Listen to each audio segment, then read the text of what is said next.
In today's video, let me quickly show you how to collaborate inside of Google AI Studios. Let's say you're building an application inside of Google AI Studios and you're now trying to collaborate with others or share these projects. You can easily do that. So let's head over to the build section. For this video, I'm just going to use the recent apps and the recent section. You can use your current application that you're trying to build. Open up one of your projects, and on the top right, you'll see a section called Share App. This way, you're going to see a URL which you can copy and provide to others as well. But if you want to collaborate, what you can do is click on the Advanced Share Permission option. This way, as you normally do with Google Docs or Google Sheets, you'll have the permission of adding in the email address. Make sure you add in the email address and then you can just click on Done.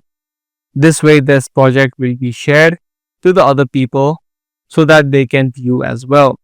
What you can also do is remove the restricted option, click on copy link and share this link with anyone so that anyone viewing this link or anyone clicking this link would be able to view this particular project. Similar to this, you can use for any of the projects that you're building and collaborate from straight inside of Google AI Studios. That's basically it for today. If this guide video was helpful to you, be sure to subscribe and also make sure to give this video a thumbs up.